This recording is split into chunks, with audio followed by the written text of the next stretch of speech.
You know, of course she's going to say that, but poor baby. Yeah, she's really, really committed to that. It's really sad.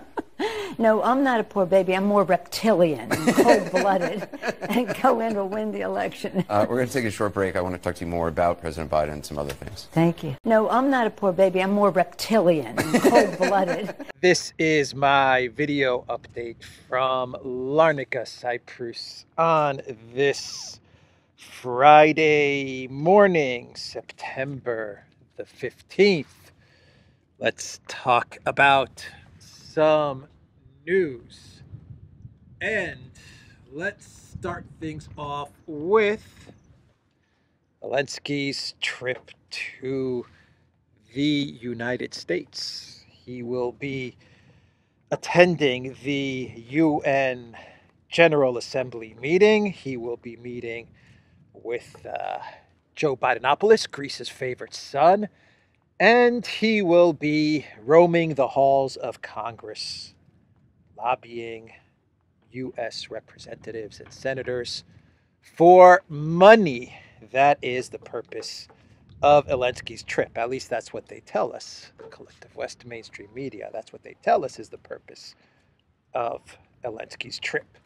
And the two big items that Elensky is going to look to secure is the $24 billion in military and financial and humanitarian aid that the Biden White House desperately wants to get to the Ukraine regime, and Congress is holding it up. At least some members of Congress are holding up the delivery of this $24 billion that the Biden White House has earmarked for the Elensky regime, not for Maui, not for Hawaii, not for Ohio or American citizens that need the money. Nope, $24 billion for Elensky. And the other item that Elensky is desperately looking to secure are the ATACMS long-range missiles. Those are the two big ticket items that Elensky is looking to leave with from the United States as he makes his trip to the United Nations. Now, the last time Elensky was in the U.S. on an official visit was in December of 2022 when he gave his big speech to all of Congress, and he proclaimed that the fighting in Bakhmut is going to be a turning point in the conflict in Ukraine. And then he gave Pelosi and Kamala Harris a Ukraine flag signed by the Bakhmut soldiers, and everyone was clapping and excited and enthusiastic about the fact that the Ukraine military was going to defeat the Russian military, Wagner, in Bakhmut, and it was going to be a turning point in the conflict in Ukraine, and it would lead to the eventual defeat of the Russian military and the downfall of the Putin regime. Of course, none of that happened. None of it happened, and we're in a very different situation. Today, we have a failed counteroffensive. We have Elensky's popularity. Elensky's charm is fading and fading very quickly. And Biden is also in a wee bit of trouble, all of which is connected to Ukraine and to Hunter Biden and to Burisma and to Russian mayors, oligarch wives giving over millions and millions of dollars to Hunter, while Hunter and this Russian oligarch's wife and Joe Biden are having coffee at Cafe Milano, is it? So there's all kinds of issues this time around with Elensky's trip to the United Nations and to the U.S. But one interesting thing that actually may occur at the UN when Elensky is there is that he may actually have to sit in the same room with the one and only Russian Foreign Minister, Sergei Lavrov. According to Politico, they put out an article with the title, Zelensky heading to New York to court the rest of the world. He's heading to New York to look for money. I need money. I need to buy many homes. Give me money. Rest of world. And according to the Twitter account of Sprinter, it says that Elensky may find himself at the same table with representatives of the Russian Federation in the UN Security Council, Politico with reference to a Western diplomat. A meeting of the Russian delegation led by Sergei Lavrov in New York could take place if Elensky receives an invitation. As the publication writes, if a special meeting of the UN Security Council on Ukraine is held next week, then Elensky may be able to publicly state his position at the same table with the representative of Russia. Boy, would that be interesting. Lavrov versus Elensky. I wonder who would win that one. You know, Elensky has never been challenged by anybody on his narrative, on his policies, on his politics, on the way he's been going about this conflict. He has never been challenged publicly, openly. And if he was at the UN Security Council in the same room with Lavrov, you know that Lavrov would challenge Elensky and Elensky's narrative. So that would be a very, very interesting situation. I bet Elensky chickens out. I bet he chickens out because he knows that he's no match for Lavrov, and he doesn't want to sit in the same room with Lavrov in what would most likely be a televised or public forum, a public setting of the UN Security Council meeting, and Elensky would not want to risk it, or at least Elensky's handlers would not want to risk Elensky having to go up against the Russian foreign minister. So I think that could be an interesting development. We'll see. But next week, next Thursday, Elensky, Wednesday, Thursday, Friday, Elensky will be making his way to the U.S., where he is going to be looking for money and ATACMS. Money and ATACMS. That's what Elensky wants. Hello, grasshopper.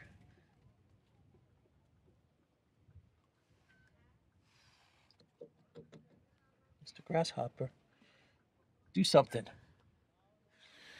think the grasshopper doesn't want to do anything. All right, we'll leave the grasshopper to be. So Hunter Biden, yesterday he was indicted on federal firearms charges.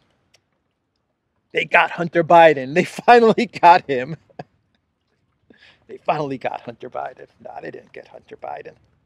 They didn't get him. Zero Hedge writes, of course, none of this, the firearms charges, none of this has to do with perhaps the biggest grift in the U.S. history, as the Biden family raked in more than $20 million from foreign sources, including figures in China, Ukraine, Russia, and Romania, all funneled through a complex arrangement of corporations, according to House GOP investigators and whistleblowers, who are currently seeking Biden bank records. Yeah, the firearms charges are perhaps the lowest of the low when it comes to all the dirt associated with Hunter and Joe and the entire Biden family racket. So they indicted Hunter on the lowest of the most meaningless of charges. And Robert Barnes, he tweeted, "Goal here is to tie up Hunter such that he can't be subpoenaed to testify in any impeachment effort and can claim the fifth. It's not a real effort to punish." There you go. Always protecting Joe Bidenopoulos, Greece's favorite son. They're always protecting Joe. They have to protect Joe. A lot of money for the deep state is on the line with Joe Biden, so they got to protect him. Greg Price put out this tweet. Media during Trump. Russia, Russia, Russia. Richest woman in Russia wires Hunter Biden $3 million. Joe Biden has dinner with her at Cafe Milano and then leaves her off the sanctions list when Ukraine war begins. Media, there's just no evidence that the Bidens did anything wrong. And he's talking about Elena Baturina, the mayor of the, I believe, the now deceased, the wife of the now deceased former mayor of Moscow, who is now a billionaire. And yeah, she just gave Hunter Biden $3 million, something to do with real estate investments, because we all know that Hunter Biden is our modern day Leonardo da Vinci. He is a Renaissance man, painter, writer, energy, natural gas expert, top-notch venture capital investor, real estate mogul. He is Hunter Biden, a true Renaissance man. And so Baturina, she wanted to get some of that Hunter Biden real estate expertise, and so she gave Hunter Biden $3 million. And then she traveled to D.C. and had a coffee with Joe and Hunter at Cafe Milano. And she was magically left off of the sanctions list, the U.S.-Russia sanctions list. Everyone is on that sanctions list, by the way. The U.S. actually announced yesterday that they're going to start sanctioning a whole bunch of companies in Turkey. NATO member, NATO U.S. ally Turkey. A whole bunch of companies in Turkey are going to be sanctioned as well because, according to the Biden White House, they are providing dual-use goods to Russia. Dual-use goods. You know, everything is a dual-use good. Everything is like a multi-use good. I mean, you know, this phone could be considered a dual-use good. These boats could be considered dual-use goods. Everything is a dual-use good. This right here, dual-use good. Everything has multiple purposes. So, you know, the whole dual-use good thing is laughable. Of course, they're talking about the whole washing machine chips narrative. Exporting washing machines to Russia, and Russia uses the chips in those washing machines to power up their tanks and their fighter jets. Or exporting shovels to Russia. The Russian military, the Russian public, they're not using the shovels to garden or to dig. They're using the shovels as weapons to fight the Ukraine military. Dual-use goods. But yeah, they announced sanctions against Turkish companies yesterday. So yeah, Baturina was magically, conveniently left off of the sanctions list for the Biden White House. It's just a coincidence that she wired $3 million to Hunter Biden, met with Joe Bidenopoulos, and somehow wasn't included on the Biden sanctions list when everybody else is pretty much on that sanctions list. So, yeah, we have this scandal developing in the U.S. and Robert Barnes is right. The firearms charge is all about protecting Joe Biden, not about justice for what Hunter Biden was up to. It's all about protecting Joe. But, you know, maybe we're being a bit too hard on Hunter Biden. Maybe Robert is being too hard on Hunter Biden. Maybe Greg Price, who tweeted this about Baturina, is being too hard on Hunter Biden. Maybe all of us are being too hard on Hunter. Because, to be quite honest, oligarchs, the wives of oligarchs handing out millions and millions of dollars to people is a pretty common occurrence. I mean, it happened to me the other day. An oligarch's wife, she gave me millions and millions of dollars. And then we had a coffee right down the street over here. She flew into Cyprus and we had a coffee. So it happens to everybody. I'm sure that half the people watching this video, you've had it happen to you as well. It's actually a very common occurrence for the wives of oligarchs to give over millions and millions of dollars to people so that they can look for homes or buy stuff or do things like this. Do these random chores for them Very, very common occurrence. So I'm joking. I'm joking, everybody.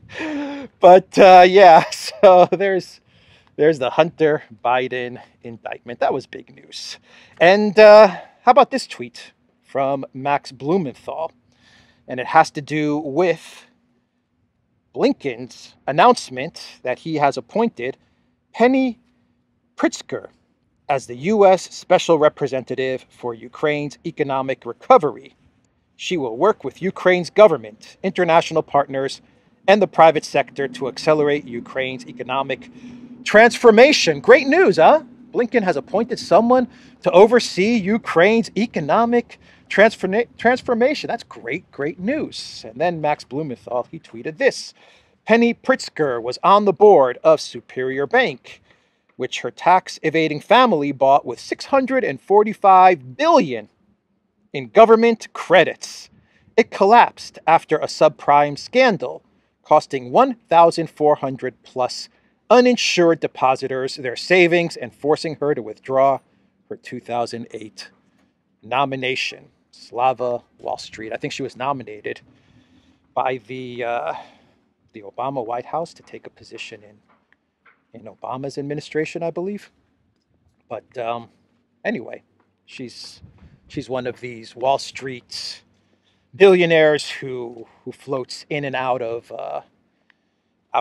presidential administrations, and now she's floating back into the Biden administration, and she's going to oversee Ukraine's economic transformation. I'm sure it's going to go really, really well, given her track record with Superior Bank. I'm sure it's going to go really well.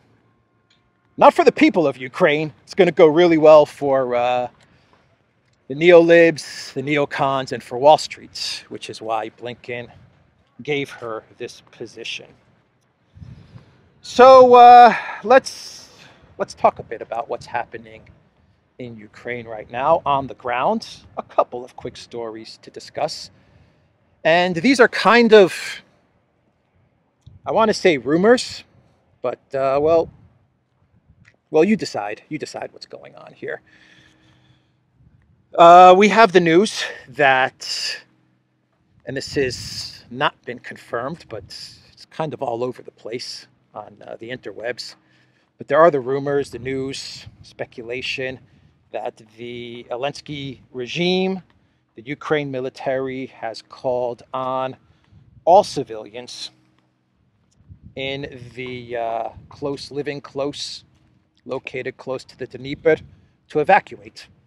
A mass evacuation across the entire Dnieper. All of it, a mass evacuation. A lot of people are wondering what this means, if this is true. If this is true, what exactly does it mean? I don't know. I don't know what this could be about. It could be Ukraine preparing for a Russian offensive, so they want to evacuate people. It could be Ukraine preparing for a big offensive, though I'm not sure with what military they have left to launch such a huge offensive, but that could be what this is about, or it could be something else. It could be in preparation of something happening in the areas close to the Dnieper. Maybe a false flag, maybe something big occurring in the front. So we don't know. This may not be true. It may be true. I think we'll find out in a couple of days. I haven't heard any official statements from the Ukraine Ministry of Defense or from the Russian Ministry of Defense about this alleged mass evacuation across the Dnieper. But if it's true, then something very, very big is about to go down. And we also have the rumor, the speculation, that the Ukraine military has captured the Bakhmut settlement, the settlement close to Bakhmut of Andreevka. Now, there are many Russian Telegram analysts who claim that this is false. Actually, I think there's even been some Russian military officials as well who have claimed that this is false. But there are a lot of analysts, Telegram and Twitter analysts on the Ukraine side of things who are claiming that Andreevka has been captured and has now been liberated in much the same way that Rabotinya has been liberated 26 times. But this town is located close to Bakhmut, and if true, I guess it would be kind of a big deal. I don't think it's that huge of a story, but it would be a town that would be captured by Ukraine right about the same time that Elensky is heading to the U.S. to beg for money and weapons. So it would help Elensky in his efforts to get the 24 billion and to get the ATACMS if he can go to the U.S. and talk up the capture of Andreevka. But I think that this is a false claim. I don't think that the Ukraine military has captured Andreevka. The only reason I'm saying this, and the only reason, maybe they have captured Andreevka, but the only reason that I think they haven't captured Andreevka is because this claim was put out there by the Deputy Defense Minister, what's her name, Anya Malyar, and she is the most inaccurate source of information. So whenever she puts out any type of story or claim of something being captured, Malyar, you can pretty much bet on the fact that it's inaccurate. I mean, she has an absolutely awful track record. So she came out with a post and she said that the Ukraine military has captured Andreevka. And, you know, I think she may have even retracted that post, to be quite honest. I haven't been able to confirm this or follow up on her initial post. But whenever she puts something out there, Malyar, it's usually not true.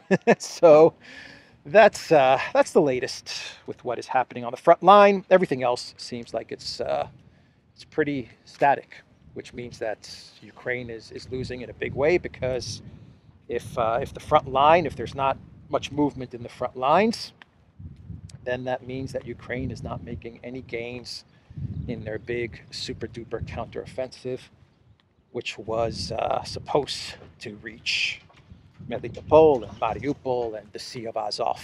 And so very, very bad news for Elensky if the situation remains static, if Andreevka has not been captured. He really has nothing to boast about as he travels to the United States. So let's do some clown worlds, and we will wrap this video up here at one of the marinas in Larnaca, Cyprus. And let's start off this clown world with Jack's Ice Cream. No, we're not going to talk about Jack's Ice Cream as a clown world. I just saw that. We have Jack Ice Cream truck. Gotta love the ice cream trucks, huh? Are there still ice cream trucks that drive around the U.S.? I remember when I was a kid in the U.S., the ice cream truck in New York used to always drive around the neighborhood. And when we were kids, we got so excited because of the ice cream truck. Remember Eddie Murphy's skit about the ice cream man? Eddie Murphy, what was it, Raw? Where he talks about the ice cream man. Oh boy. Eddie Murphy. That guy. Great comedian. Great skit with the ice cream man. Anyway, let's talk about some clown worlds. How about a pre-clown world? A pre-clown world here. And that is that two pre-clown worlds.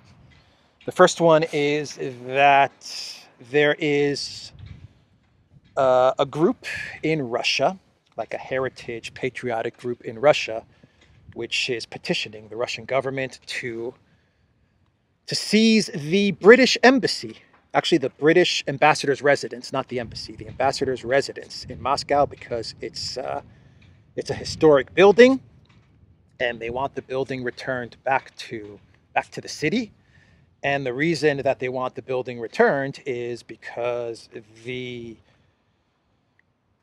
The UK is waging a war against Russia, and they claim that that the British ambassador should not reside at this historic residence, while at the same time they are attacking the Russian Federation.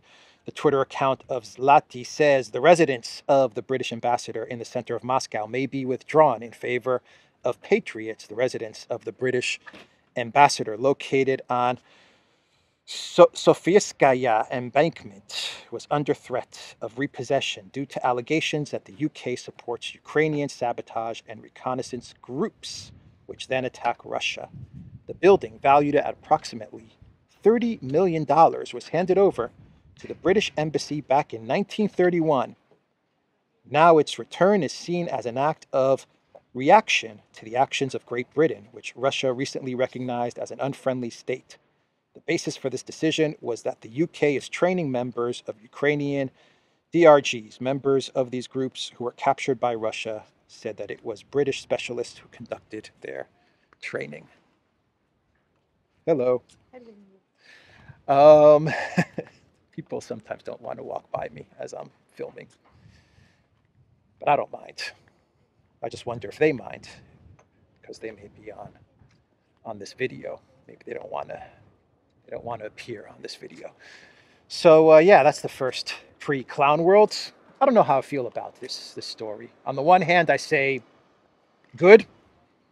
They should take this residence because of everything that Britain is doing to attack Russia. But on the flip side, you take the residence of the Russian ambassador, then the UK takes the residence of, you take the residence of the British ambassador in Russia, then the UK takes the residence of the Russian ambassador in Cyprus, and you just keep on escalating and escalating, and eventually diplomatic ties are completely severed. So, actions like this can lead to never-ending escalation, and I don't know if that's a good thing. So it's probably best not to take this residence, but we'll see. We'll see what'll happen. And an update, since we're talking about confiscating things, an update on the European Commission's initiative to confiscate the belongings of Russian travelers and tourists into the European Union.